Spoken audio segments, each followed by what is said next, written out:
Burchell, the eagle hawk, is the Wurundjeri Woiwurrung ancestral spirit, a powerful universal bird that watches over the land and its people. Wherever we walk in Australia and neighbouring islands, you are stepping into the footprints, Dinungs Konjis, of the oldest living continuing culture in the world. Our country here, there, everywhere. Old ones make marks, tracks are deep inside us, and we are still here.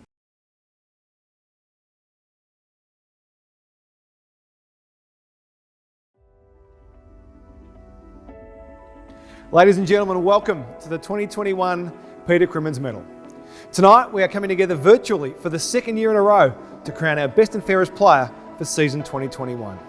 There's no doubt we can all agree we thought we'd be back together for this night, but we are delighted that you, the Hawthorn family, have all joined us online for what will be, no doubt, an exciting night. This year, our membership tally was a staggering 77,079. The resilience and loyalty that you, our members, have shown is so important to the Hawthorn family, and we are extremely grateful for your unwavering commitment. That's why tonight, it's an exclusive members-only event, ensuring you are the first to know who will be etched into Hawthorn's history forever. We have players calling in from all over the country, and they are ready to celebrate with their teammates and with you, our members. This season was plagued again by the global pandemic, yet there were still several shining performances for us to reflect upon. None of it would have been possible without the support and loyalty of our major partners who continue to support us so strongly during this unprecedented time. We'd like to thank our naming rights partner, Tasmania, and all our magnificent members watching from down in Tassie tonight. Good evening to you. Thank you to our principal partner, iiNet, automotive partner, Nissan, our apparel partner, Adidas, and membership partner, KFC. And thank you to our presenting partners for this evening, Vandenberg Wines and Van Heusen. Even I can scrub up okay in a Van Heusen suit, and trust me, that's not easy. So before I introduce our first special guest tonight, I'd like to bring your attention to our Peter Crimmins Medal Forecast the Finishers competition. Bit of fun for everyone playing at home. Follow the link at the bottom of the screen to have your guess at who will finish top 3 for the Peter Crimmins Medal count tonight. If you guess correctly, you'll go into the draw to win a 2021 team signed Guernsey. Entries will close straight after we hear from our president, so head to the link on your screen and enter your guesses now. Got to be in it to win it, so let's do it right away. Without further ado, ladies and gentlemen, it's time now to hear from our fearless leader, Hawthorn Football Club President, the Honourable Geoffrey Kennett. Well, thank you, Half, very much indeed for your continuing support and activity on behalf of the club. And good evening, Hawkers, wherever you're viewing this from around the country. It's been another difficult year, and sadly we can't predict what next year is going to hold. I'm sorry we're meeting like this and we're not meeting in person. Can I just say though, we've come through the year extraordinarily well. And I want to particularly thank you, our members, for giving us the capacity to complete this year in a way where probably on our football operations, we're still going to record a very small surplus. And that's a contribution that we're indebted to from you, our members, and secondly from our sponsors. And can I just say to our sponsors, your continuing support is just invaluable. To Tasmania, to iiNet, to Nissan, to Adidas, and to KFC, from all of us at Hawthorn, thank you very much indeed. This has been a year where our performance on the field has not been as we had wished. However, can I say to you, we have seen glimpses in the second half of the year of what the future holds for us. And while we cannot predict the future with any certainty, I can assure you we are very, very excited about what Sam Mitchell and his coaching body are putting together with those players who we already have on board and those who will come to us in the near future. Having said that, it has been a year of change, and Alistair Clarkson, our long-term senior coach, has departed, and we wish Alistair all the very best in whatever the future may hold for him, for Karen and his family. Of course, we're indebted to him because he, when he arrived at the club in 2004, built a team of players that secured for us 4 premierships. And we are, without a doubt, the most successful football club of the modern era. There are no guarantees about the future, but we are very, very confident that those good times will return again in the years ahead of us. So to Alistair, to Karen, to his family, on behalf of all the members, we thank you. 17 years of service at a leadership position is, as you know, a long period of service. It's very demanding, and it has, as we know, delivered us a reputation, silverware, beyond our wildest dreams. So Sam Mitchell comes in and takes over the leadership of our football group and our players, and has the responsibility to build our future success. I well remember when Alistair came to us in 2004. He was an assistant coach, he was enthusiastic, he had a plan, and he wanted to prove himself with the body of people that employed him. Sam Mitchell is very much in the same mould. Sam, not only been a Hawthorn player, captain of our 2008 premiership team, a long period of learning at Box Hill, and then the assistant coach over in West Coast before he joined us. I am absolutely confident that Sam Mitchell is not only the person who has done his apprenticeship, but in so many ways, has the same degree of enthusiasm that Alistair showed in 2004. The board is fully behind Sam, as I know you, the membership, will be, and we will watch with great interest as to how the opportunities unfold in the years to come. Just a couple of other things, if I may. We are continuing to negotiate with Tasmania about what the future may hold for us, Tasmania, and of course the League. It is true to say we have rolled over our contract for next year, and that is as we would wish it until the Tasmanian government and the AFL decide on whether there is going to be a Tasmanian team or not. At Dingley, we are on our way to constructing the new Kennedy Community Centre. As I speak to you now, soil is being put on the ground ready for the further development. We hope to move into that new facility in 2023.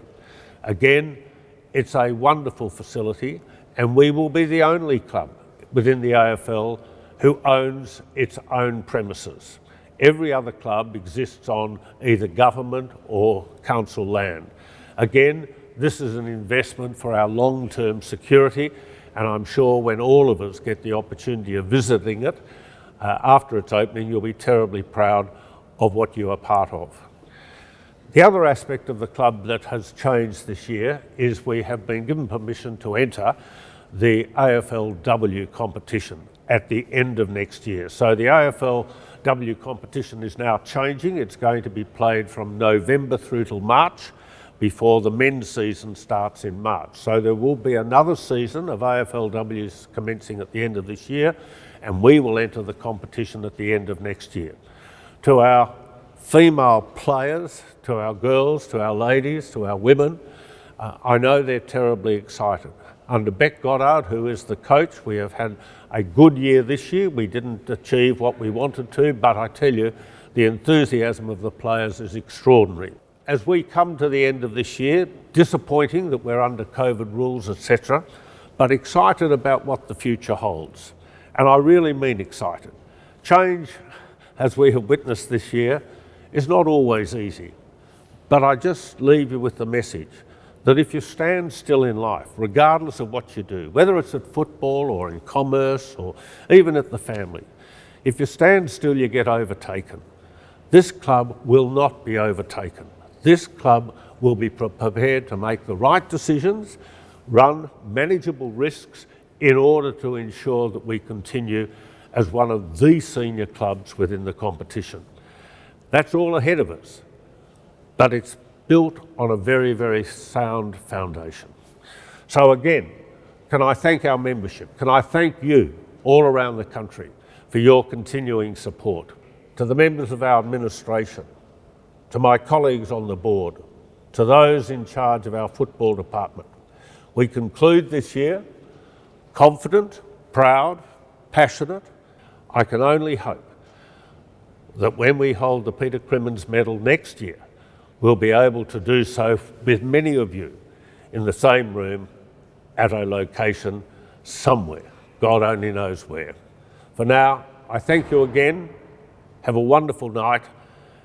Tonight we salute our players, we thank our coaches, and we look forward to a safe and prosperous 2022. Good night. Thank you very much, Mr. Kennett. As Jeff mentioned, among many other great things that have happened this year, securing an AFLW licence was a long-awaited dream that has become a reality. A long-held aspiration of the club, an AFLW licence completes the Hawthorn family. The club's vision for the future is clear: to create a club that is successful, sustainable, socially inclusive, and equality focused on both men's and women's programs. And now, we're very fortunate to have our inaugural AFLW coach, Beck Goddard, on the line joining us from Canberra. Beck, great to have you with us tonight. Welcome. Thanks for having me. How exciting is it to finally have an AFLW licence for the Mighty Hawks? Well, it's huge. We're finally a club where girls and women are not valued any differently because of their gender. You know, growing up a Hawks supporter now means that you can aspire to be the best if you want to play the highest level at our great footy club.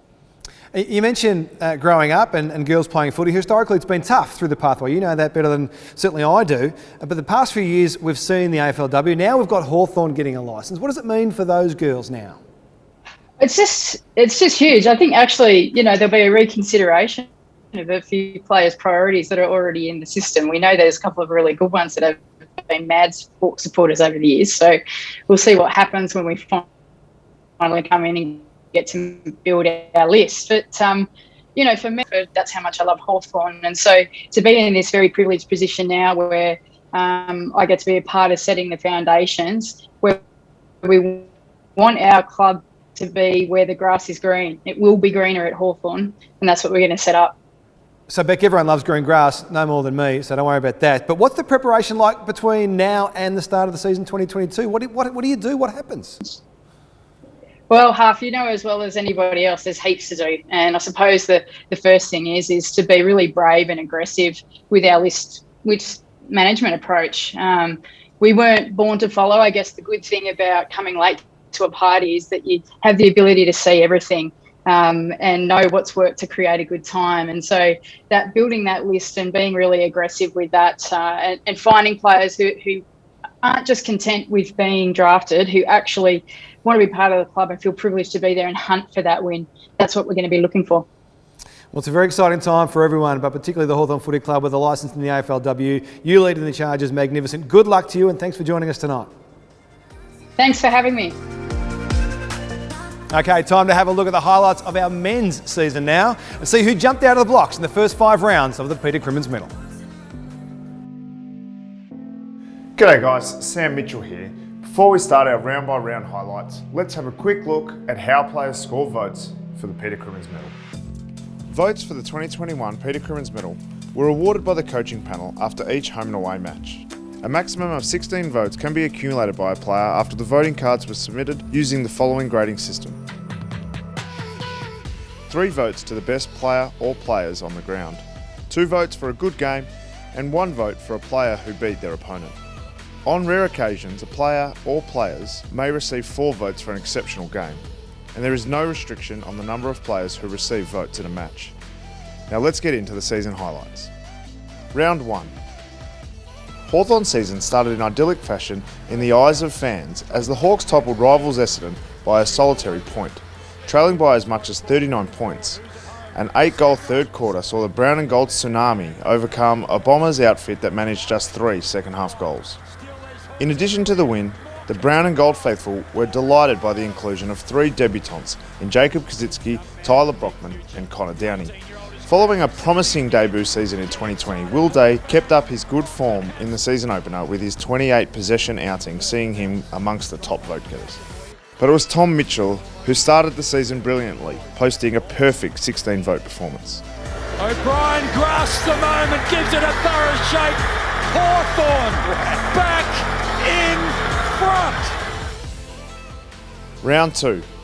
The excitement of a first-up victory was quickly quelled by consecutive losses to Richmond and Geelong, the previous year's grand finalists.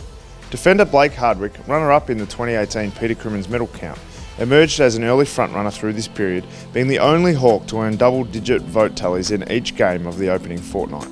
Against the Tigers, a pair of small forwards, one in his second game and one in his 222nd, proved the Hawks' most potent, as Luke Bruce and Tyler Brockman both finished with a pair of majors to their name.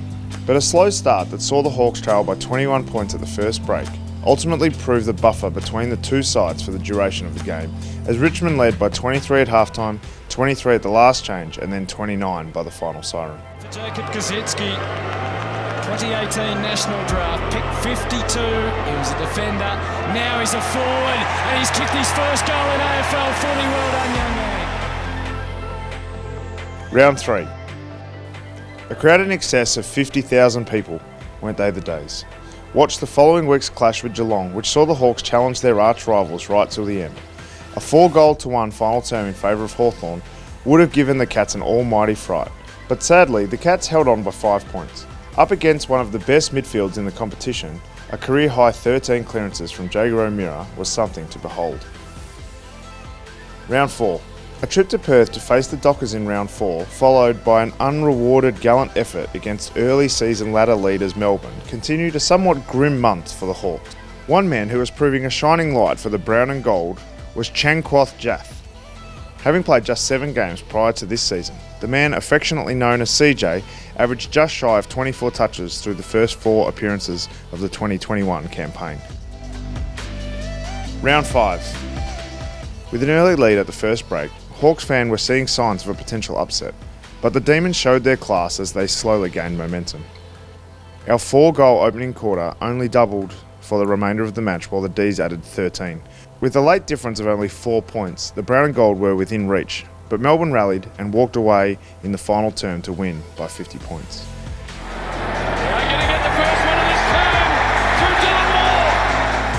So here we are, the leaderboard after round 5 of the Peter Crimmins Medal for 2021. Jaeger O'Meara leads all comers on 42 votes, just ahead of Tom Mitchell. Blake Hardwick saying, hang on fellas, I'm coming for you on 36. Changquoth Jath has done a hell of a job to get 32 votes this time in. Jarman Impey at 22. Some young guns, Harry Morrison and Dylan Moore on 20. Then some old wily campaigners, Frost and Hardigan on 19. And the Chad roaming with 15 votes. More to come from him in the rest of the season, you would think. Great to see some young blood in the top 10 after round 5. In fact, we're going to have a chat to one of those young men very, very shortly. The work rate is sensational, blowing opposition players up and down the ground, putting them to the sword. The goal sneak himself, let's catch up with Dylan Moore. Hey Maury, that looks pretty good. Top 10 on the leaderboard at the moment. How's that feel?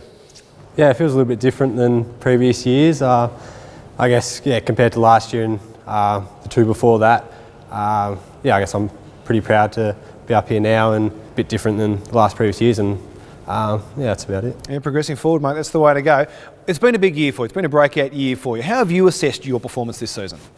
Yeah, I'm pretty happy. I can't be too angry at myself that I couldn't finish off the year with the last 2 games, but probably the first half of the year was a little bit inconsistent, and I was still trying to find my way in the team and what role I could play, but I guess after the bye I felt real confidence, and I got some confidence out of the lads and the coaches, and from then on out I felt like I was a reliable team player. I think that's fair enough too, a fair assessment. Speaking of coaches and players, have there been ones along the journey that have helped you get to this point, fast-tracked your development maybe?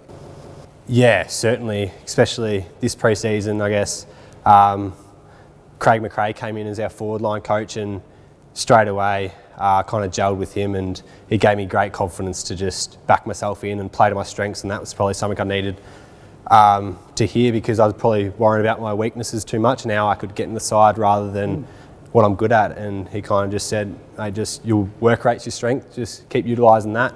And then, it's probably well documented, I've said it a couple of times, but Luke Bruce has been enormous for me. Things that he's done over the journey, not just this pre-season, but throughout my journey so far, he's really helped me as well. Well, it's worked. You got a contract extension announced last week, which is magnificent. 2 years around at the Hawks, which is great. What excites you about what's coming up for the Hawks? Yeah, it's good. I guess I feel like it's our culture now.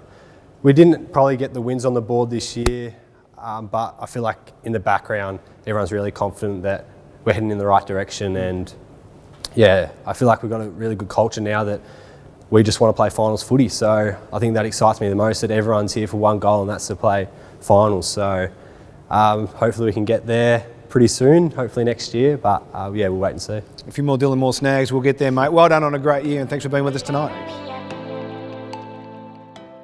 I'm traveling non-stop, straight to the top. Man, I've got a plan that can't miss. No worries or strife, I'm loving my life. What could be better than this?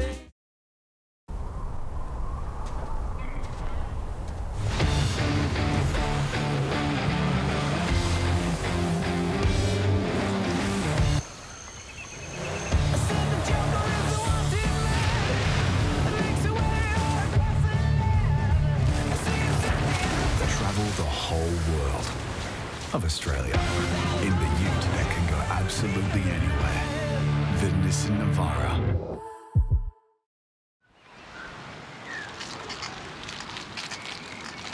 We'll race anything around here. Even the odd penny farthing.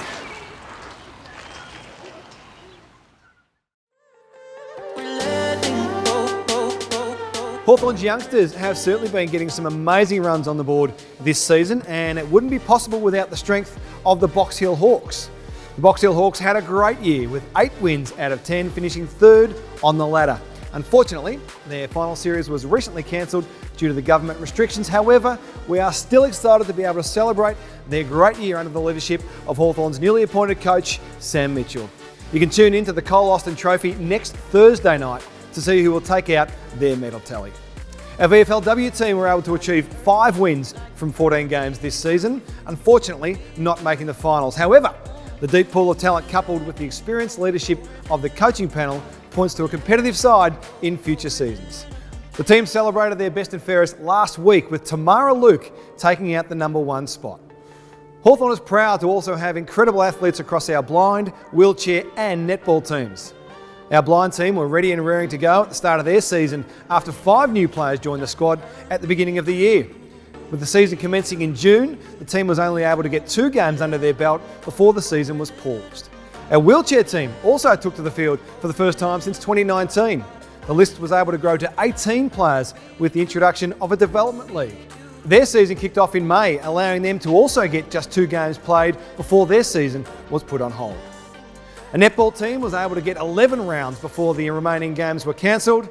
Our championship team was in the mix, sitting 7th, Division 1 was 5th, and our 19 and under team was 2nd on the ladder. So a shame that they weren't able to compete in the finals.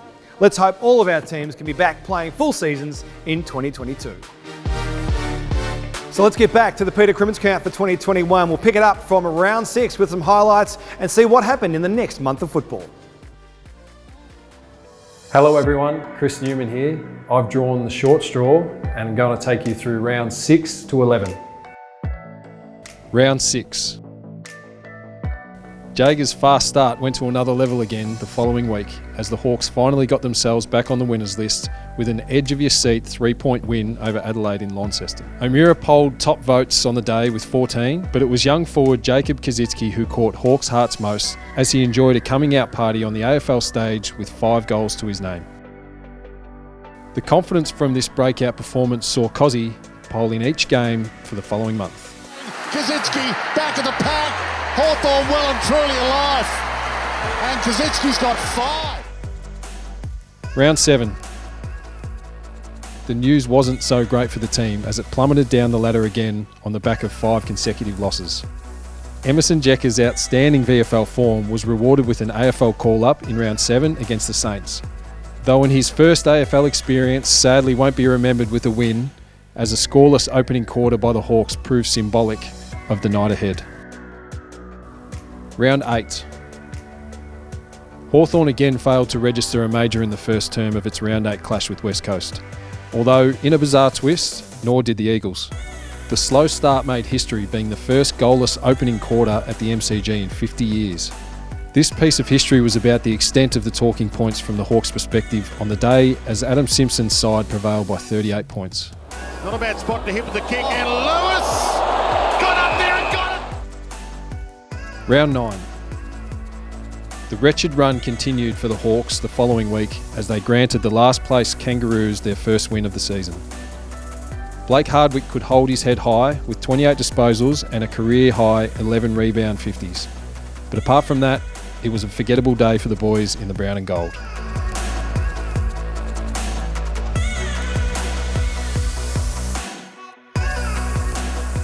Round 10. Ned Reeves became the tallest man to ever put on the Hawthorn jumper when he made his debut against Carlton in round 10. The 208cm giant made a great fist of his first go, collecting 13 disposals, 22 hitouts and 4 tackles. But the game ultimately extended the club's disappointing mid-season slump. Round 11. The fifth and thankfully final fault of this 5-game losing streak came in round 11 against the Gold Coast. In the game that was meant to see the Hawks play for premiership points in Darwin for the first time, a COVID outbreak proved a bitter blow as the matchup was devastatingly forced to be refixtured to the SCG. A 37-point loss to the hands of the Suns marked arguably the lowest point of the Hawks season, reflected in the vote count with only 7 players polling votes in the loss. Now at the midway point of the season after round 11, Tom Mitchell has hit the top of the leaderboard at 67 votes. Blake Hardwick coming hard on 65. Jager's still there on 62. Jarman Impey rockets up to 4th position on 46. CJ's going beautifully on 44 with Kyle Hartigan. Sam Frost, very consistent player at 40. Dylan Moore, 38. Great to see former winner James Warple on the leaderboard on 36. And Chad Wingard again inside the top 10 on 35. Let's see how they go in the second half of the season. It's time now for a very special tribute. It's been a year like no other for so many reasons, but it's a season that we will all remember as the final year of an unbelievable 17-year career for a man who, arriving at the club after a period of enormous challenge, guided Hawthorn to greatness once again, to be the envy of the competition. Throughout it all, he's built up one of the most enviable win-loss percentages in history and has led the mighty Hawks to a remarkable 4 premierships. It's time now to farewell Alistair Clarkson. Clarke, welcome. Yeah, good to be here, Huff. It's a different sort of setting. We've got a virtual B&F like last year, so to all our fans out there, enjoy the night and let's reward those who have performed well this year. Yeah, it's a good night for that, of course, but it's a good night to talk about you, if you don't mind, because you've been here for 17 years now, and I reckon it's worth discussing the journey because it's been unbelievable all the way through. And I want to go back to the very start, Clarke. You came at a time when the club was at rock bottom of the ladder, turmoil at the club, needed a change, and you apply for the coaching position at the Hawthorn Football Club. Why did you think you were the guy, and what did you think needed to be done? Well, I'm probably like thousands of others, just we all think we can coach. So I was one of many that thought he could have a crack at it. Hawthorn at that period of time, they hadn't won a flag for over a decade, which was a long period of time given the success that the club had had from 61 to 91 with 9 flags. So we'd won a lot of premierships in the sort of amateur and semi-professional era, but when the game became truly national and all the interstate clubs came in, it just took the game to a professional level that was beyond what Hawthorn, they thought they were going okay, but they actually needed someone from outside of Hawthorn to come in and apply some methodology and a set of standards and vision that was all around the new game and how it was going to be played. And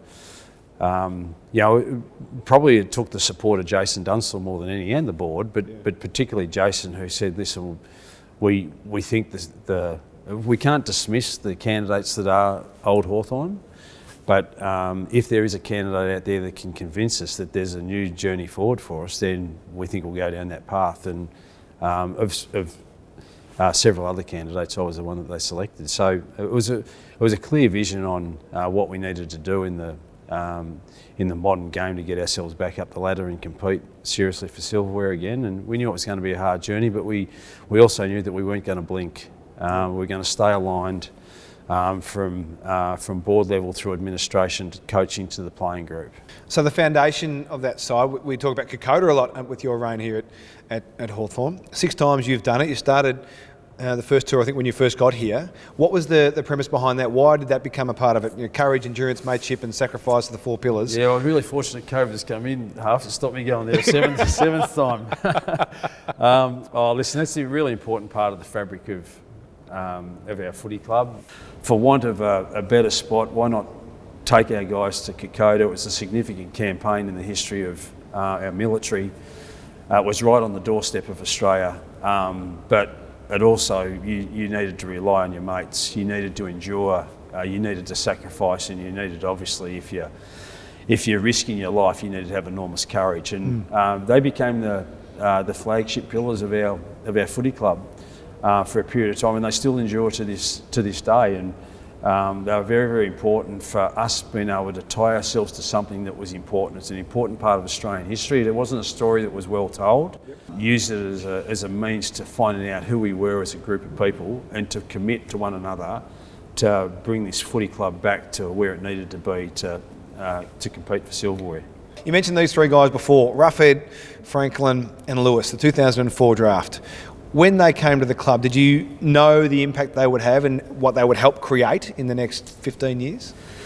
Yeah, well, I was heavily involved in the recruiting of those guys. That was our first draft when I arrived at the club, and we were really fortunate to have a priority pick, which was Ruffy at pick 2. 3 clubs had priority picks that year: Richmond, us, and the Western Bulldogs. And ironically, all 3 of those clubs have won silverware in the last 15 years. I think for all 3 of those clubs, it really gave them the impetus. But really, I couldn't tell you that the 2004 draft was any more important than the 2001 draft or other drafts for the club as well. We talk about 2001 for all clubs in the competition, but Hawthorn in particular, with Hodgie and Mitch and Brownie and Rick Gladstone and those sort of guys coming out of that draft. Robbie Campbell, I think, was part of that. I think Clinton Young was part of 2004 or 2005 too. So there's some guys. It's not just about having were they in the first round? These guys. It's guys who just came into the club at that point in time that we were able to share the vision with on what we needed to do to get ourselves back up the ladder, and were they able to commit to sacrificing their games in order for the team and the collective to be successful. And that was really the mantra of going to Kokoda, and that was. The really hard part with bringing in high draft picks is this expectation and perhaps entitlement that, hey, I'm going to be pretty good, let's just put our trailer to the back of these guys and they're going to carry us there. But we needed to emphasise that it was going to no player was more important than the others. We needed to bring talent to our footy club, but just as important than that is we needed to bring a grit and a determination and a sacrifice for one another for us to be successful. And talent will only get you so far. It's that collective will to do something together, which had gone missing from our footy club, and that's what we wanted to return. Can I ask you about that photo, that moment? I love that moment. It's one of my favourite photos, I must admit, but I wasn't a part of it, you were. And considering the relationship you had with Kanga, what does that photo say to you? Yeah, well, Kanga was my first coach at North Melbourne. He indoctrinated the Hawthorn values for a period of time into North Melbourne, and he didn't do them by writing values and behaviours up on the wall. Yeah. And he just lived and breathed them with the way that he acted, the way that he role modelled them. That moment was the build-up of over 20 years, 25 years of connection to the Kennedy family that stretched beyond the walls of the Hawthorn Footy Club. It actually involved a journey with the North Melbourne Footy Club as well, and so that's why it was so special. He and Dunstall. I've got another photograph like that of Bung presenting the cup to us in one of the grand finals as well, and that was a special moment for me as well, because he was so instrumental in me coming to the club, but then so supportive. You've got an opportunity to thank a few if you want to. The floor is yours to say thanks, I suppose, for 17 years of magic. Yeah, well, I'm just enormously grateful for the opportunity that I've been given to coach this club for such a length of time. I've spoken about Kanga and Bung are probably the two most significant, and I really apologise to all those who have just been so significant on the journey, but without a doubt, the people that I need to thank are my family, my wife Karen, my 3 children.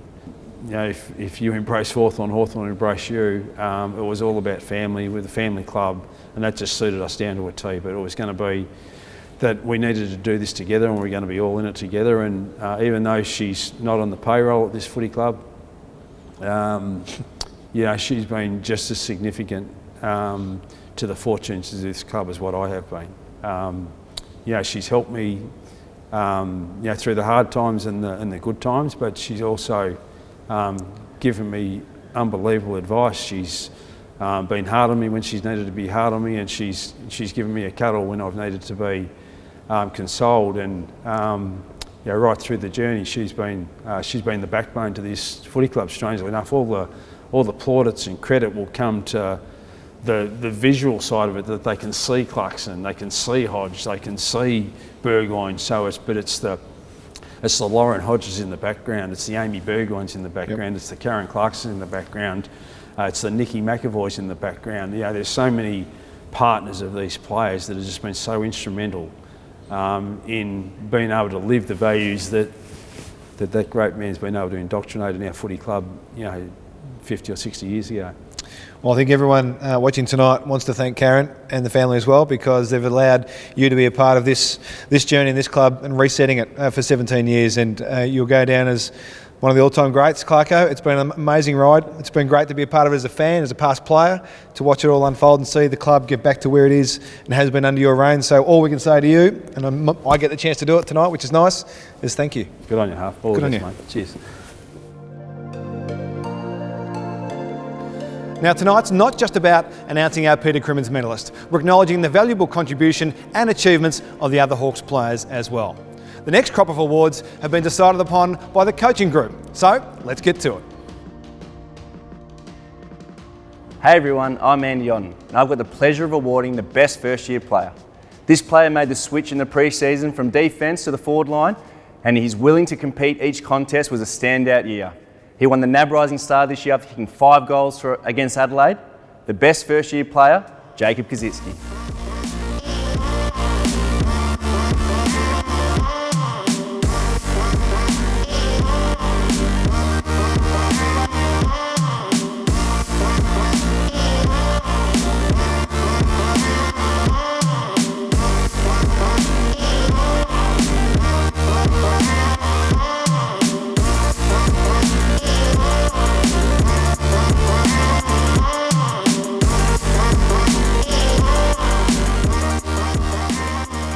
Now, Cozzy, this is progress, young man. This time last year we weren't sure you were going to be on the list. You've gone ahead in leaps and bounds. What can you put it down to? Had a lot of support from everyone around at the club, particularly Sammy Mitchell and Craig McRae. And I've sort of gone away and worked a little bit on the mental side, which has sort of freed me up a little bit. I think I was getting caught in my own head a little bit too much, and I think now sort of just going out and playing on instinct, which is good. So now that you've seen it, you've lived it, you know what's required, what are your focuses for the pre-season for next year? Yeah, so put on a little bit more size. I had a little bit of a hiccup at the end of the year with the shoulder, but won't hinder that too much, so it'll just be size and then just continue to work on my strength and endurance. And going from the back line to the forward line, it's obviously a big change, a different end of the ground, a bit more pressure too, being that forward target. How have you found it? Not too bad. I don't have to worry about chasing blokes anymore, so it's all right. It's all right. So, yeah, just get to play a little bit more to my strengths, which is good, and just play on instinct, which is probably what you're going to get. When you're going to get the best out of football, when they're playing on instinct, not structure. So, have you surprised yourself, or has it been what you expected? Yeah, I've surprised myself. I didn't think probably. I wouldn't call it a rise, but I didn't think it'd happen as quickly. Yeah. But no, it's been a good ride. Ladies and gentlemen, your best first-year player, Jacob Kasitsky. Good evening, ladies and gentlemen. It's Sam Mitchell here to present the Best Clubman Award. The Best Clubman goes to the player who you love to run out there next to, who does everything right for your club on the field, but he also leads by example off it. And the winner in his first year as the captain of this great club is Ben McAvoy.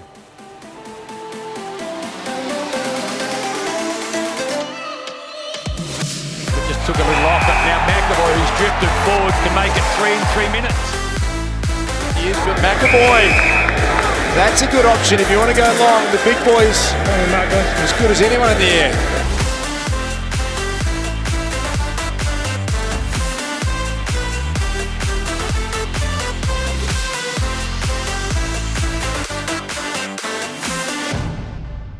Now, 2021 has been a big year, obviously, with this award, but also your first as captain of the Hawthorn Football Club. How does that sit with you now that you've seen through 12 months?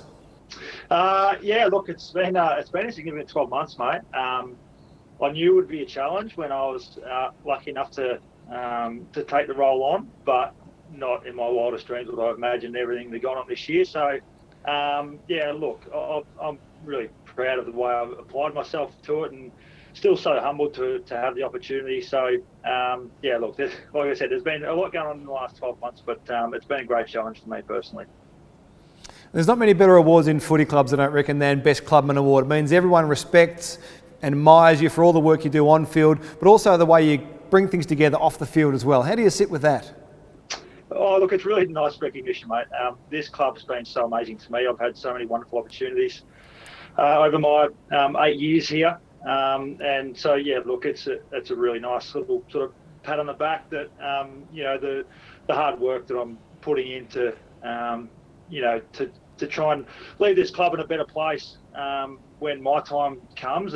It's really nice and nice for my family, you know, to know that I'm going about things in the right way as well. Well, don't end the time just yet. We need you around for a little bit longer if you don't mind. So just keep strong in the mind. We'll get you through it. But as captain, we're coming into a new era under a new coach. What are some of the focus areas you think that Sam and the leadership group will commit to through the next pre-season? Yeah, it's really exciting. It's going to be a massive challenge for old guys like me. Things are going to be very different. Obviously, Pico's been around for so long. We've had I suppose a certain way of doing things. Sam's going to be very different, I think, but I think that's going to be awesome for us. So I think that we'll play a very attacking brand of footy under Sam, which lots of people, if they've watched Box Hill, probably would have seen. And he'll expect us to be, you know, as tough in the contest as what he was when he played. So, you know, we've seen so much improvement in our young guys this year. I think we had 8 debutants. And so much experience, valuable experience into younger players. I'm really hopeful that'll hold us in good stead next year. And yeah, onwards and upwards, mate. Yep, a bit to like about the future, no doubt, but we need the experienced players like yourself doing the business as well. Congratulations, mate, on another great year. No worries. Thanks, Half. Hi, I'm Chris Newman and I'm here to present the Most Consistent Player Award. This award goes to a defender that is ultra competitive, can play tall and small, and is one of our best interceptors. The award goes to the Honey Badger, Sam Frost.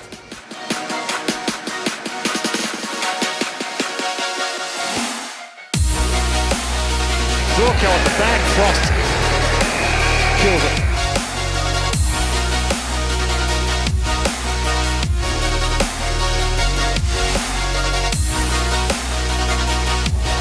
The Hawk off the step, looks for Duncan. Oh, big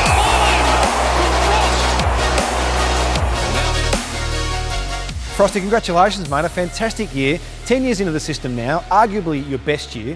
How did you feel about it? Yeah, overall, personally, I felt it was a good year, and yeah, nice to play every week and have some consistency in my performance. Yeah, as a team, it'd be nice to get a few more wins on the board, but yeah, personally, I was overall pretty happy. So you mentioned playing every week. You wanted 4 Hawks to play all the 22 games. Not an easy thing to do. Just take us into the challenge that comes with that. COVID protocols, different workplace environments, travel, non-travel, hubs. How hard is it? It is difficult. I guess you just got to stay on your toes and be able to adjust to whatever's going on, particularly with COVID. This year was easier than last year, not being on the road so much, but it is still a challenge. I think for me, it's probably just worrying about the task at hand and sort of taking it a day at a time. And you're one of the leaders down in that back line, one of the experienced players, and there's a lot of young kids coming through. How do you enjoy working with those players on the development pathway? Yeah, I actually really enjoyed it this year. It sort of caught me by surprise losing a few much more senior players than me last year in James Frawley. Ben McAvoy went back to the midfield and Ben Stratton. So yeah, it was a huge adjustment, but I really enjoyed it. A different challenge for me, and yeah, I mean, hopefully I did all right, but it was really good. Did it finish too soon in the year? You're just starting to get humming in the last couple of weeks? Yeah, I'd say so. I think we really started to get a bit of belief and get a bit of momentum going, and we were really enjoying the brand of footy we started to play. So, you know, hopefully we can take that into pre-season and into next year. Well, you can be proud of yourself, mate. A great year. Congratulations. Thank you very much. Our 2021 most consistent player, Sam Frost. Good evening, ladies and gentlemen. I'm here to announce our most promising player. This is a guy who I'm sure you all loved watching this year. Didn't he light up our screens? And the award goes to Chankwath Giath, CJ.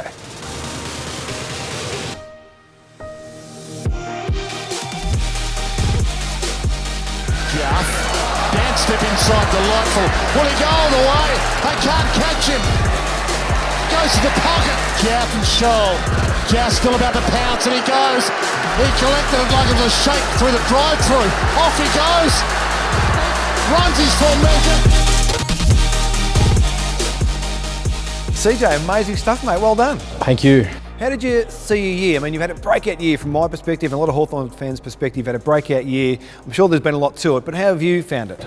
Yeah, it was good. You know, last year, we didn't really like where we were as a team, and certainly for me, I didn't, like where I was. Yep. And it took a lot of hard work in the pre-season, not just me, but with my teammates and the whole footy club as well, to try, fast track our progress and help me this year. So we're getting there as a team, and next year's going to be really nice. Yeah, and your highlights package is unbelievable. Everyone loves that, and we see that on the field. But I'm sure there's a lot of work that happens during the week to get to that point, all the hard work you talk about. What do you focus on through the weeks to give yourself those opportunities? Yeah, well, it's something new that I worked on, especially the last pre-season, is pretty much just training at a high standard. Yep. And just, training as game day, and it's helped me a lot. And help from my teammates and the coaches, and I was able to play out on the ground as well. Yeah, and we're looking forward to seeing you springboard all the way through to the season, but then you get cut down with the knee injury. How's that coming along? Yeah, really good. Thanks to Pricey and the medical staff, really fast tracking it as well. But no, it's been really good. Knees tracking on really well. I'll start running next week, which is really good. Has it given you a little bit of burn in the belly for next season, not being able to finish off the year? Yeah, 100%. I was watching the boys play so well in that last 6 games. It was unbelievable. Just wanted to be out there so badly. But yeah, I'll use that to use that in pre-season and the next season as well. Well, on behalf of all the Hawthorn fans out there, we're pretty keen to see you out there as well, mate. Good luck with your rehab, and can't wait to see you next year. Thank you so much.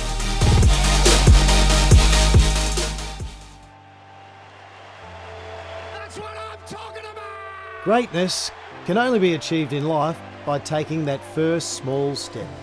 And the same's true when it comes to our health. So do what you can. Eat a bit better. Move a bit more. And take a moment to think about your first small step towards a healthier you. Kids look up to us, so we need to look out for them. We want kids to focus on the footy, not the odds when they're watching the game. Get on board at lovethegame.vic.gov.au. And a big congratulations to all of these award winners. A fantastic effort. Time to look at the next set of highlights as we look to see who's in front building into the second half of the season. Hey everyone, Andy Otten here. Let's have a look at how the Hawks went after the bye from rounds 13 onwards. Round 13. In hindsight, a fixtured bye the following week came at just the right time as the Hawks were able to reset, reassess and re-energise themselves ahead of the second half of the season. The value of that pause was instantly realised as the Hawks went to Sydney and conquered the Swans in stunning fashion. The 6th place Swans were expected by everyone in the footy world to easily account for the 17th place Hawks under Friday night lights, but a spirited brown and gold outfit clearly had other ideas as it ultimately triumphed by 38 points. The debut of Jai Newcombe received rave reviews from anyone who saw it, as the powerfully built youngster laid a record 14 tackles, the most of any player in their first AFL game. It was an impressive performance from Newcombe, especially considering he had been picked up in the mid-season draft just a few days earlier. A season high of 7 Hawks polled double-digit votes in the upset win, with a sweet 16 votes for Jonathan Segler the highlight.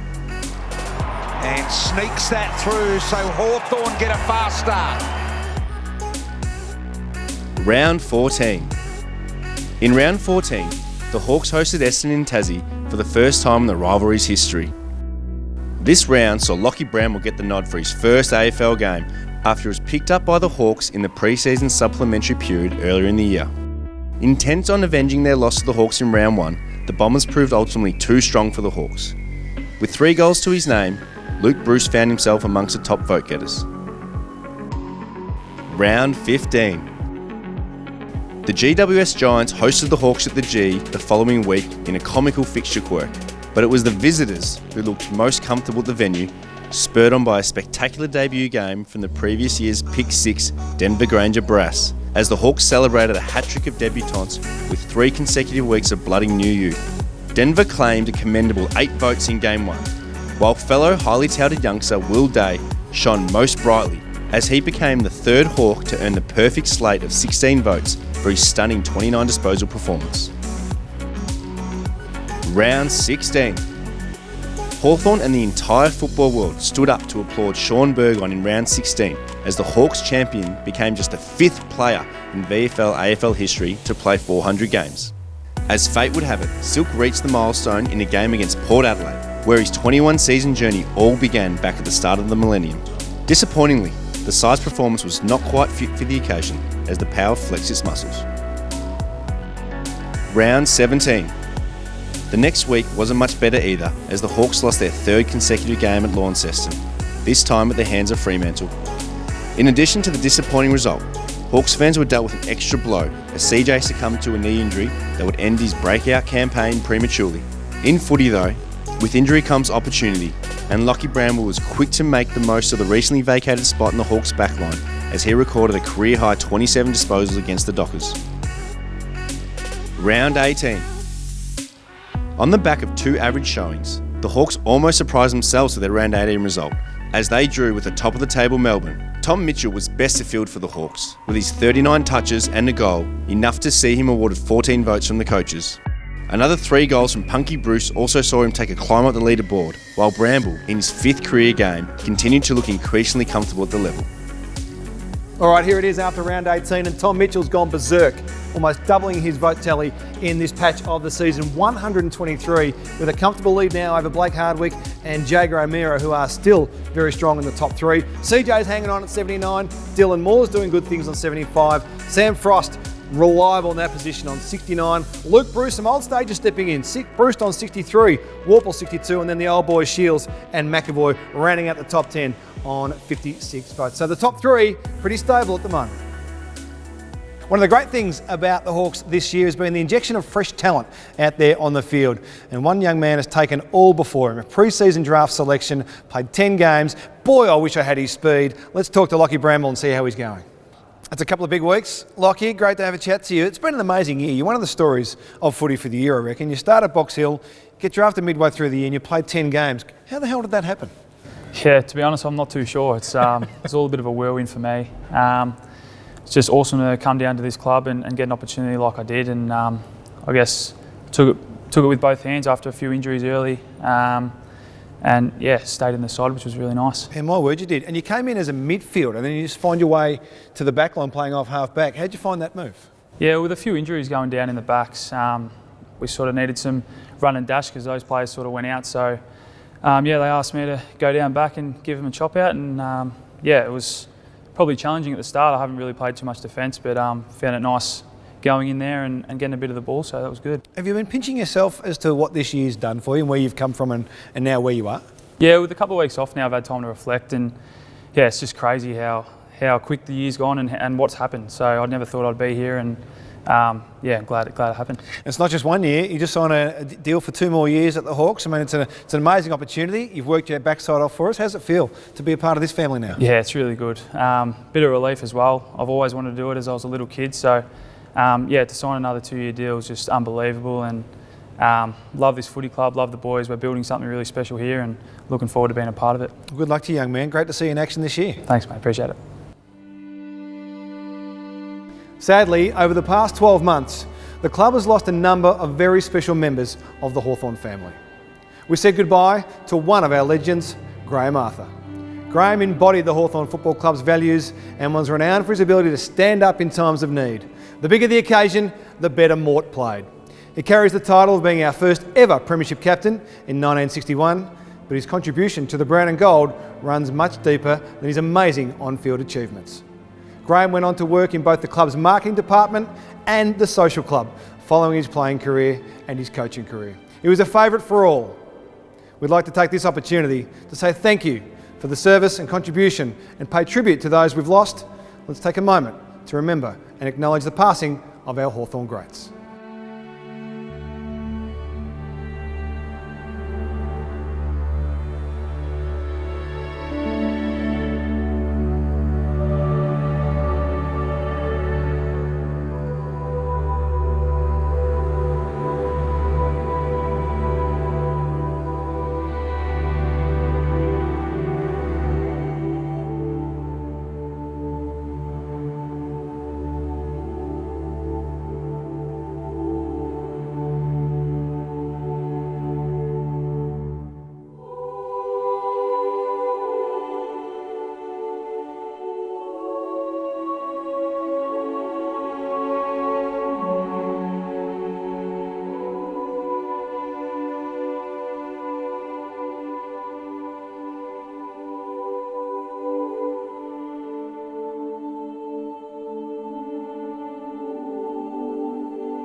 Some amazing Hawthorn people who will be with us always. The Sandy Ferguson quote, "If you embrace Hawthorn, Hawthorn will embrace you," has never been more appropriate as we pay tribute to another great servant of our club. Another man that fully embraced Hawthorn and one we could almost forgive for not being a one-club player. Almost. In the last few weeks, Hawthorn farewelled one of its much-loved players, playing his last game against Richmond, his 250th game for Hawthorn and 407th game in the AFL. Veteran Shaun Burgoyne called time on a storied AFL career. Among a list as long as your arm of achievements, he's one of only 5 AFL VFL footballers to surpass the astonishing 400-game milestone and the very first Indigenous player to reach that accolade. Let's take a look now at the amazing career of a man simply known as Silk.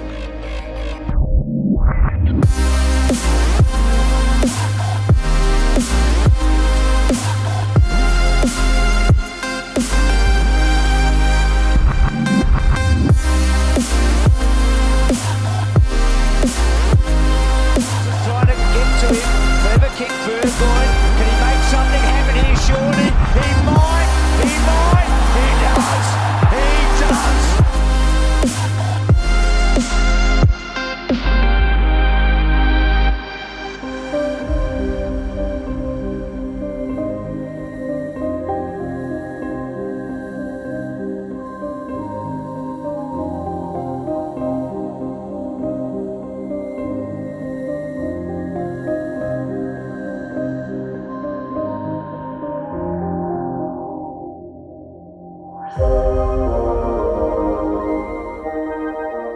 And tonight we are delighted to be able to have the 4-time Premiership hero to join us from Adelaide. Here he is, the man of the moment, Shaun Burgoyne. Silk, welcome. Thanks, Harv. Thanks for having me. Where do we start, mate? Seriously, where do we start with you? Port Adelaide in 2000, 157 games for them, 250 for the mighty brown and gold, 407 total, 4 flags, 21 seasons, 31 finals. It's getting ridiculous. Where do you start when you talk about your career? Oh, well, yeah, it's been a long ride. I never thought I'd play for that long. I was very lucky to get drafted to Port Adelaide and stay at home. When a lot of kids put themselves in a draft and have to move across the country. And, once I got started, I just loved footy, obviously playing AFL. And then, the second half of my career at Hawthorn was amazing. It's something that I didn't predict that would happen. Although when I first met Clarke, he did say, if you choose to come to Hawthorn, we'll have a crack at multiple premierships, and we want you to be a part of that journey. And it came true. I couldn't have scripted the second half of my career any better. Hey, tell me, there is a little secret going around that the absolute magic to your 407 games is a pregnancy pillow. Is that correct? Yes, it is. It is. I love my pregnancy pillow. It's longer than me. I cuddle it. I can only get to sleep in one position, and I have to cuddle the pillow in the right way. And it served me wonders, that thing. All the kids out there, pregnancy pillow is the key to longevity in the game. That's unbelievable. So, are there any other routines or superstitions or preparation things you had to get done before game day? Yeah, I used to be really superstitious and have a lot of things I used to follow, during the week and all those different things. But then as my kids started coming into the world, crying, being sick, so that put an end to my routines. A lot of them, especially the superstitious ones, it just became happy kids, and then it became, happy preparation for a game. But then the one that I kept was basically making a honey sandwich the day of a game and making takeaway coffee. And it became such a ritual in my family household that everyone started gathering around the kitchen bench when I'd make a honey sandwich. That's a funny one as well. I think you're holding out on us. I think I've heard there's another story that you need to share with us, something about a plastic toy shark. Oh, yeah. I don't know where you're getting your info from, but yes, there was a toy shark. I got it. One of my kids ate a Kinder Surprise once, and I got a toy shark about this big, and I had it in a certain spot in my car, and no one was allowed to touch it or move it. But every time my kids would jump in the car, they would touch the shark and break it. So I'd have to pull over the car to the side of the road, fix it, put it back together, and put it in its spot. But you've got some good info there. You also, with your kids, were they the reason you stopped eating lollies and chocolate about 6 years ago? And how'd that come about and how'd it go? No, you can. My kids love their chocolate and lollies. You can probably thank Hodgie for that one. We were on the bus to the airport, and Hodgie, I was just sitting next to him, and he'd mentioned that he was going to stop eating chocolate and lollies, and I was like, oh well, if you're going to do it, I'll do it. And I thought he was going to do that for a long period of time. So I thought, if it's good enough for Hodgie, it's good enough for me. So I stopped that day, and about 3 or 4 weeks later, I was feeling the pinch a bit, and I said to Hodgie at the club, how's that chocolate and lolly thing going? And he goes, what are you talking about? I said, haven't you stopped? He goes, nah, that was only for the day. He did it for the day, and I'd done it for like 4 or 5 weeks or whatever it was. And I thought, well, why not? I've come this far, keep going. Yeah, so it's 6 or 7 years now. The only two colours that matter are brown and gold, as you well know after 250 games, Silk. And you've got some iconic moments throughout the history of the Hawthorn Footy Club, but I want to take you back to the prelim in 2013 against Geelong when you've kicked the goal and put the arms out. Where does that rank in your iconic moments throughout your career? Yeah, it was a pretty good one, eh? It's obviously become, in Hawthorn people, every Hawthorn fan I talk to, they seem to be, everyone was at that game. I don't know what the crowd capacity was, but every Hawthorn fan was there, and it was a quite surreal moment, to be honest. I just remember that we kept getting the ball inside 50, and we just weren't quite converting enough. And I kicked that goal, and lucky it went through because there was still another 5 minutes to play as well. So Geelong were going to get their chances to have a crack at winning the game as well. But yeah, it was an unreal feeling. The crowd, when they roar, just gives you a little bit of bit more adrenaline, and the goosebumps stand up. But yeah, it was probably my most important goal I've ever kicked. And it was a famous moment for all Hawks fans. They'll remember that forever. And what about your last game a couple of weeks ago? What was it like playing that, knowing it was going to be your last game, and then that last moment where you dive for the ball to touch it over the line and get a victory for the Hawks? Tell us about that day. Yeah, the build-up was it was quite surreal, to be honest. I knew that the day was coming, but living through it was. I was a bit emotional through the whole week. There was a bit of a roller coaster ride where 1 minute I was emotional, the next minute I was fine. And once we got to the game and the ball bounced, it was just another game. And then we were playing some pretty good footy apart from that last 6 or 7 minutes. And you talk about that last dive. I dived for the ball, obviously touched it, but the ball already crossed the line, and I hurt my shoulder. It's actually really sore still, so I've had to go get scans on it and just double check that I actually haven't torn anything in there, but it's taking a lot of time to heal. What are you going to do next? What's up next for the family? You've got a role at Port Adelaide, but what's going to be happening with the Burgoynes? Yeah, I've been very lucky to get a role with Port Adelaide, but obviously decided it was time to move back and be closer to family, so we'll transition probably around Christmas time with everything. And the kids have got to start new schools, new footy teams, netball teams, basketball teams, but we're very lucky. Yeah, so with the way the world's going with COVID, it's been quite hard to see family, and we've had an unbelievable ride. A 3-year stay in Melbourne's turned to be 12 years, so we've been quite lucky there half, but it's time to go back home. Now, my sources tell me, Sean, that you are getting into the wine business. This bottle of wine has your name on it. Aren't you the maker of this? I'm not quite the maker. Obviously, a good Hawthorn man in Richie Vandenberg Wines.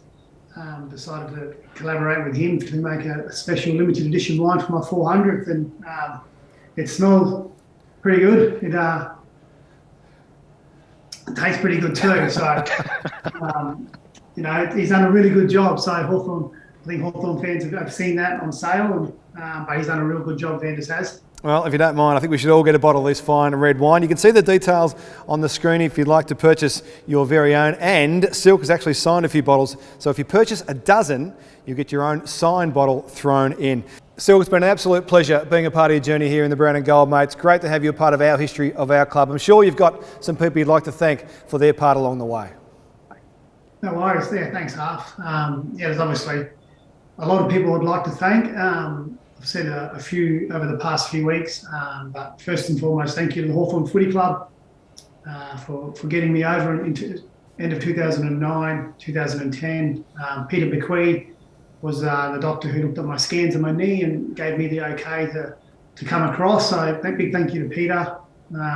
Obviously all the Hawthorn medical staff, fitness staff, coaching staff who obviously given me advice and helped me along the way. The medical staff are, I think, the best in the business. It's definitely helped save my career. So thank you to you guys, Bart. You've been huge. Michael McDeesey, you've been huge. The players. Thank you to all the players. There's been plenty that come and go over the years, but thank you to play with the calibre of some of the greats and some of the guys who just come in and out for a year or two here and there. Those friendships and bonds will last forever. So thank you to the players. The Hawthorn fans, thank you for when I first came across.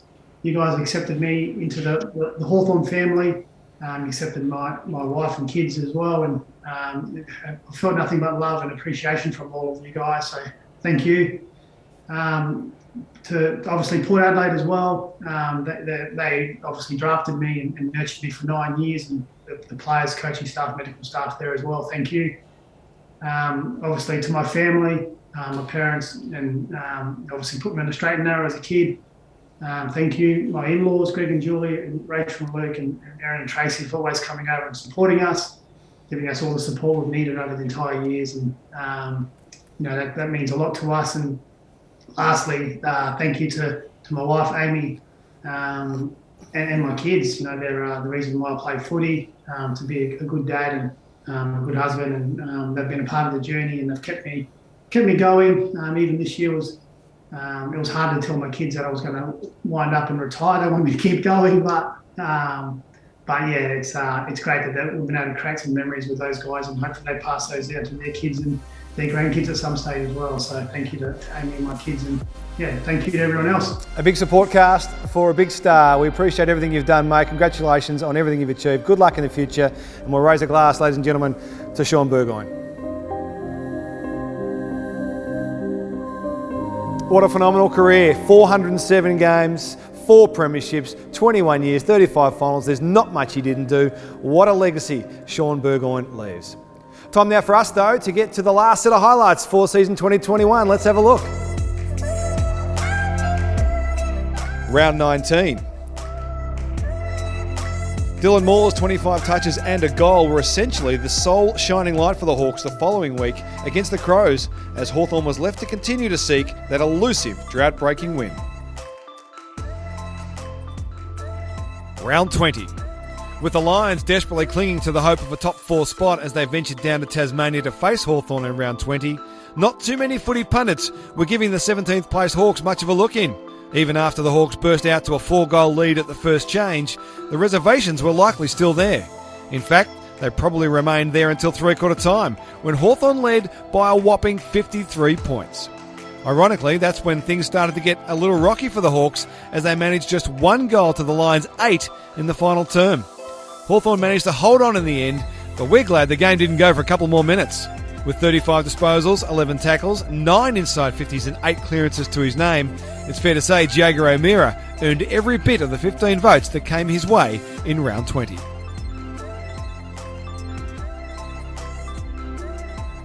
Round 21.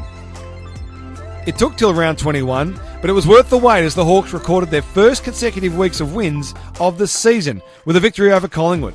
The only sad thing about it, there was no crowd allowed into the G on the day due to COVID restrictions. Tom Mitchell continued a rich vein of form with arguably his best outing of the season, collecting 44 disposals, 8 clearances and a goal.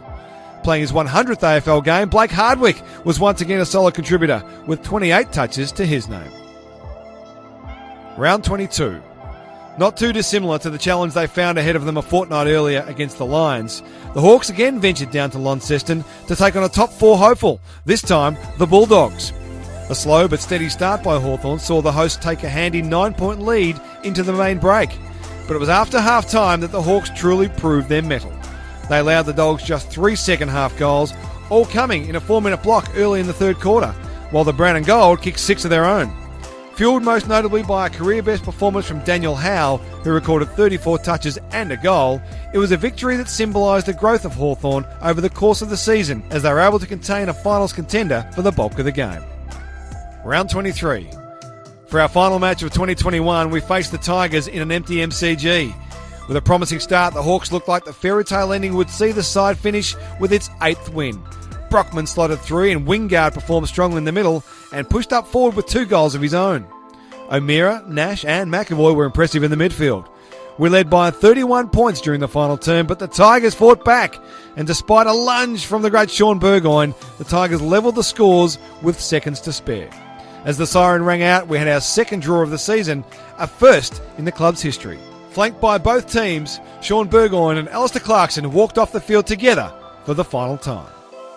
All right, that wraps up the highlights for season 2021. But to keep the suspense and before we announce our top 3 players, let's catch up with last season's Peter Crimmins medalist, 207 games of brilliance in the brown and gold, 3 premierships if you don't mind, the one and only Jack Gunston.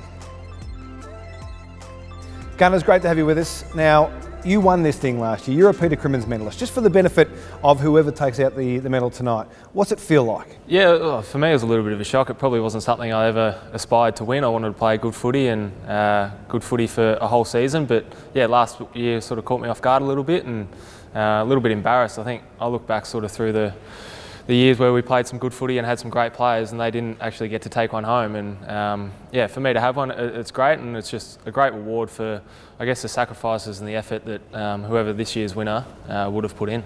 Just about this year, one game, you only managed the one game. How did you cope with that? As a leader of the club, as a reigning best and fairest, how did you cope with just the one game? Yeah, it was a drastic turnaround, wasn't it? Yeah, it was hard. It was, I think, for most of the start of the season, I knew I was going to have a delayed start, so it was going to be a build-up, and I got my head around that, and I could come back feeling really good. And yeah, obviously had a little hiccup before the West Coast game, and then we just had to do what was right, take our time, make sure we made the right decisions, and yeah, in the end, it was just the one game for the year, and it was tough. But in saying that, there's a lot of other benefits off field and a lot of learning that I took away from it. But yeah, it was hard, especially at the start of the year when the boys weren't going too well. Yeah. You want to be out there and you want to be helping. This year you spent a bit of time in the coach's box. What was that like? What did you pick up? Yeah, it's fascinating. I've done bits and pieces in there, but over my time. But yeah, to do nearly a whole season in there and a couple of weeks on the bench, which I thought was really good as well. It was different at times, and it's amazing to see, I guess, how far ahead in a game a coach would think, therefore, compared to a player. I think we're so in the moment and listening to the messages, but to actually, I guess, be thinking 5-10 minutes ahead, going into quarter time, half time was great for me, and it's something that I might be able to take out onto the field and adapt and can help my leadership going forward. There's a lot of players around the league at this time of year announcing their retirements, and recently Grant Burchell, four-time premiership player here at the Hawks, announced his retirement after a couple of years up there with the Brisbane Lions. What sort of player was Burch? I mean, you played in premierships with him. What sort of player was he? What did he bring to the group? Yeah, Burch was the no-fuss, most reliable guy that you could have. He hardly missed a beat up until his probably last year or two at Hawthorn, and for Burch, he was just your knockabout character, didn't say too much, didn't want the limelight, but he'd always get the job done. And I'm a better forward because I got to lead to Grant Burchell's left leg. He was so precise with his kicking and his ball skills, and he doesn't look strong, he doesn't do a lot of weights, but he was one of the toughest guys out on the field. He would always put his body on the line. So, look, it was sad to see him go, but he got, I think, 2 pretty much near full seasons out at Brisbane, which was great to see. And yeah, it's sad to see a lot of the, I guess, the premiership crew all starting to retire. Absolutely, yes, that's correct. Is there a favourite story of Burch? Is there one that stands out for you? Yeah, it's been well publicised. Off field, there's a lot of stories, but the one that sticks to mind is definitely when Clarke dropped the dog around at Burch's house, and a lot of us knowing Burch know that it wouldn't have gone too well, and I think it lasted about 2 or 3 days. He popped it in the laundry to sleep in a washing basket, couple of towels, had a water bowl, cried all night. Burch didn't know what to do, couldn't handle it. He's like, nah, done, got to get rid of it. Took it back to Clarke's, and I think it's been Clarke's pet ever since. It's one of the great stories of all time. Typical Burch. Who gives back a dog?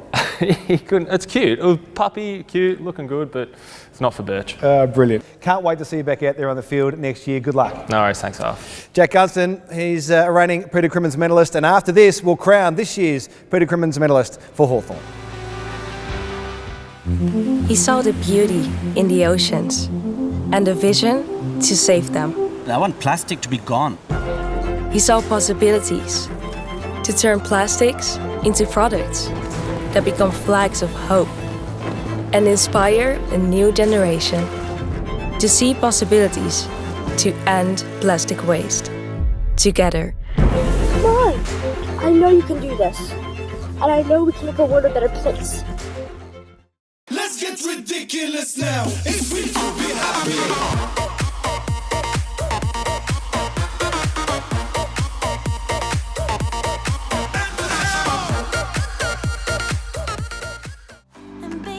All right, time to end the suspense. Let's get to it. Third place with 121 votes in the 2021 Peter Crimmins Medal goes to Jager O'Meara.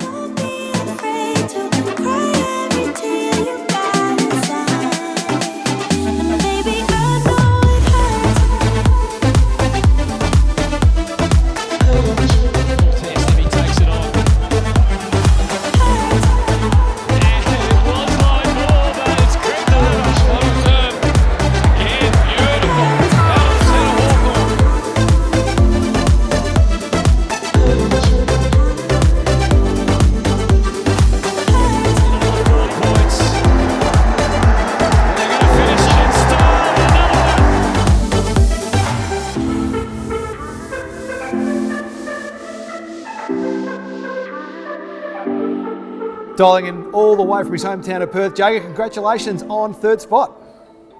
Thanks, Half. Yeah, it's a bit bizarre doing our best and fairest virtually again. I'm back home in WA. I was lucky enough to get back here a couple of weeks ago and did my 14 days quarantine, and feeling very lucky to be free and back with family and friends. Just what you need, more quarantine, but I can guarantee you're still looking sharp, so everything's okay there. Hey, on this year, season 2021, you averaged over 26 disposals, which was a career high for the season. Is this your best campaign to date, do you think?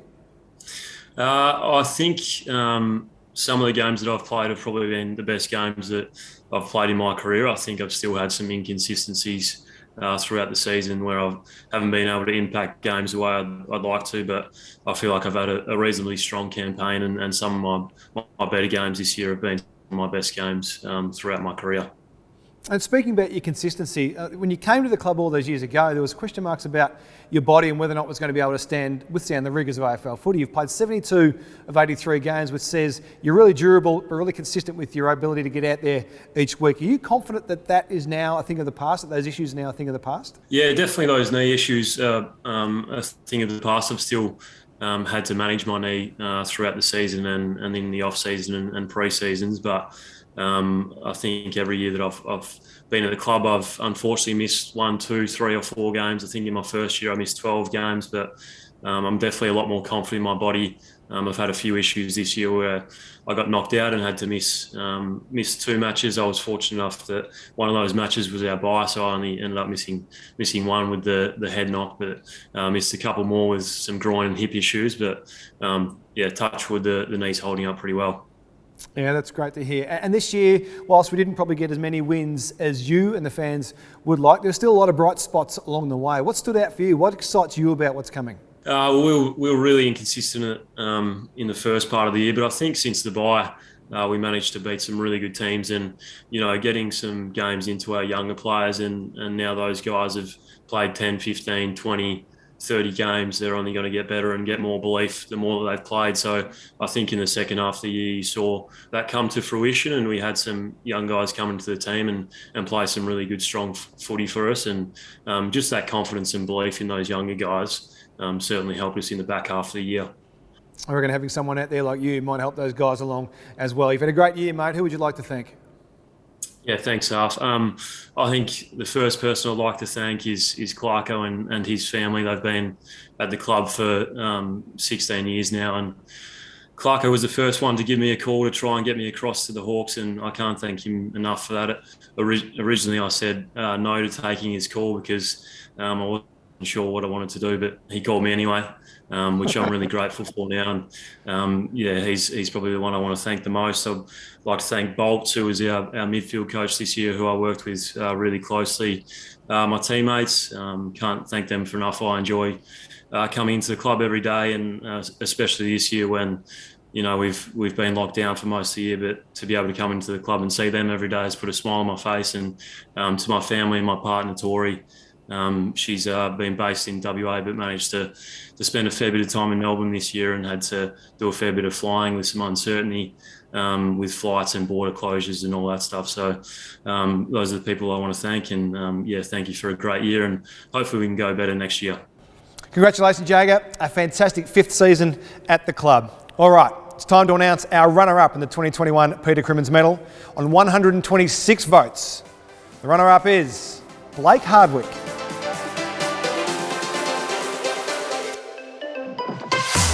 Bounces before him. Hardwick's got a drop. McDonald, Tippenwoody starts to take them all on. Don't sing ball. Hardwick desperate. Did well. Some good little players around there for the Cats. Great handball, Hardwick. Hardwick, Powell.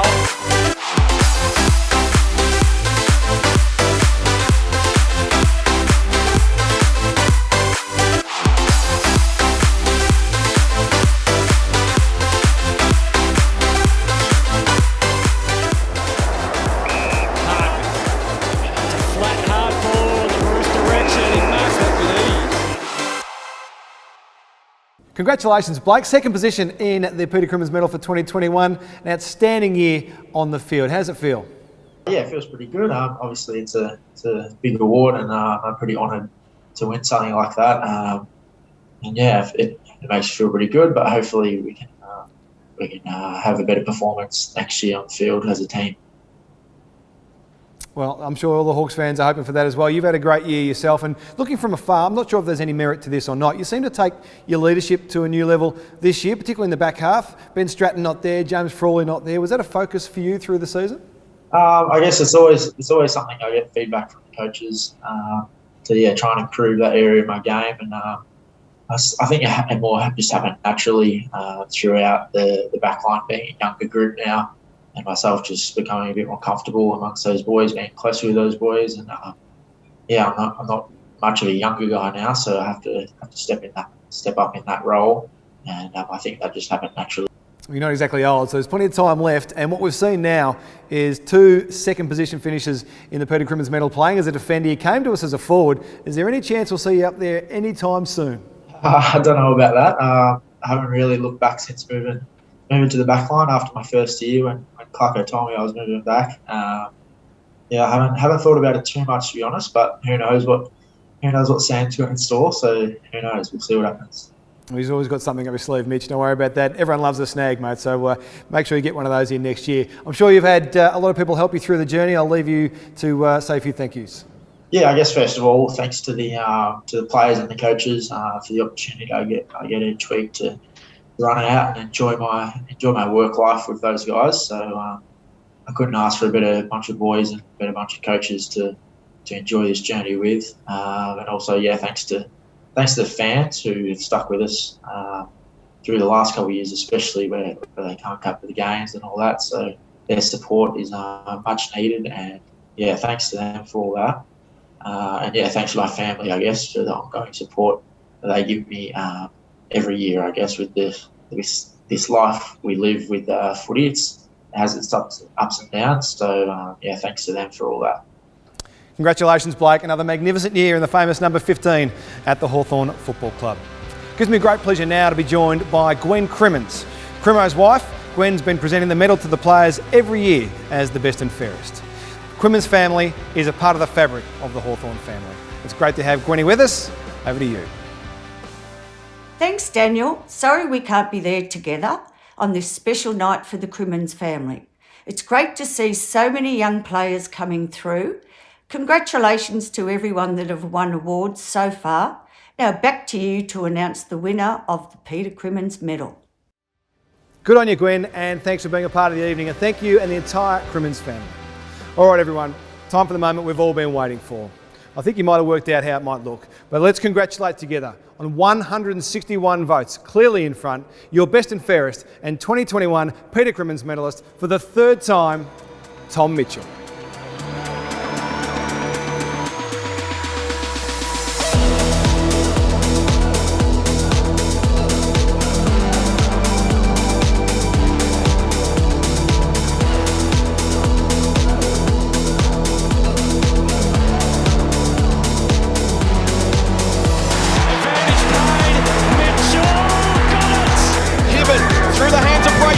Picked up by Mitchell, flying shot at goal, is good!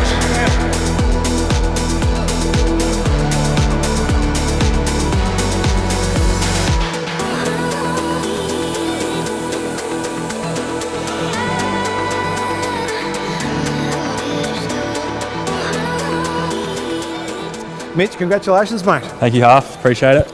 Now, you become tonight one of 9 players in the history of the football club to win 3 Peter Crimmins medals. How does that make you feel? Yeah, I didn't know that stat, but yeah, that's something to be proud of, I think. You know, so many great players who have come before the current playing group of this great club, and yeah, you know, it's a nice recognition for some hard work. Coming into tonight, did you think you'd had the year that might give you an opportunity to walk away with this medal tonight? How'd you weigh up 2021 for you? Yeah, I suppose you never go into any season trying to achieve these sort of awards. I think, you know, coming from a pretty disappointing year last year in 2020, you know, we wanted to climb the ladder. Obviously, you know, the first half of the year was a bit of a struggle for us. We didn't play too well, but from then on, I think we really showed some true character. The playing group was amazing. You know, we won, I think, 6 games in the back half of the year and had a few draws against quality opposition. So I think that's really exciting for next year and beyond. And you've shown a fair bit of character through your career. Recent years, of course, that horrible leg injury. Where does this sit amongst your 3, considering what you've been through? Yeah, that was a difficult time.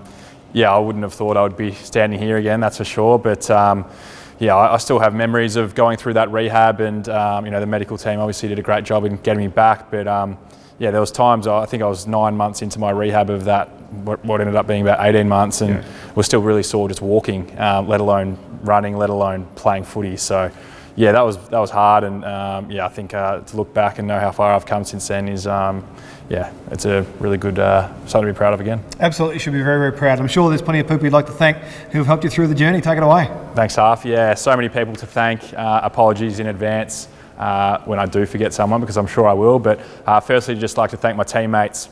Love coming to work with you guys every day. Really excited for what's to come next year and beyond. I know we're on the right track. To all the coaching staff, we've obviously been under-resourced in that area for quite a period of time due to the COVID cuts and things like that. But the relentless work you guys do to make us the best team we can be, we really appreciate it. Special mention as well to Fly. Congratulations on getting the Collingwood job, and Bolts for working alongside you in the midfield this year as well. That's been amazing. But also to Otto, Newey, and Mitch coming on board. I think everyone's really excited about what's to come next. To the medical team, Bart, Benny, Pockets, Zano, Boydie, so many people there, good people there who help us get the best out of ourselves. So many support staff who always go the extra mile for us. I can't mention all the names because, as I said, I'll forget. And yeah, I think family and friends as well, the people that really matter. They know who they are for me, so thank you to you guys. I'm sure I'll get to you when I have a quiet moment, and we should have plenty of those with COVID, but I'll get to you guys, and thank you for yeah, helping me get to where I am, and yeah, just really excited for what's to come in the future. Probably need to pay tribute as well to Clarke and Shawnee Burgoyne. Probably the best coach of all time, and Shawnee just such an incredible person and player, so feel very privileged to be a small part of their journey and get to know them as people. It's been amazing since coming to Hawthorn. I'm very grateful to be here, so yeah, thank you again to everyone who's helped along the way, and looking forward to the next year and what's to come after that. Well done again, Mitch. Another fantastic reward for a brilliant season in the brown and gold. Well, Hawthorn faithful, your top 3 best and fairest winners for season 2021. Let's have a look at how the top 10 finished after all the votes were tallied. Here it is, your leaderboard for the 2021 Peter Crimmins Medal after round 23, and we have your winner Tom Mitchell on 161 votes. Close for second and third with Blake Hardwick and Jago O'Meara, 126 and 121. Dylan Moore finishes in 4th spot. Fantastic year for him. Chad rocketed home, didn't he? Fantastic performance by the Chad at 100 votes. Sam Frost stays in 6th spot on 95. Great to see Daniel Howe emerge in the back half of the season, 83 votes for him. CJ holds on for 8th with 79, and Warple and Shields round out the top 10 on 74 votes. So there it is, your top 10 for the 2021 Peter Crimmins Medal. Congratulations to the top 10, congratulations to everyone that has won an award tonight. And that brings an end to the official proceedings for the 2021 Peter Crimmins Medal. Thank you for being with us tonight, and thank you to all of our members for your amazing loyalty and generosity. We can't wait to see you back at the footy in 2022. Stay safe and go the Mighty Hawks.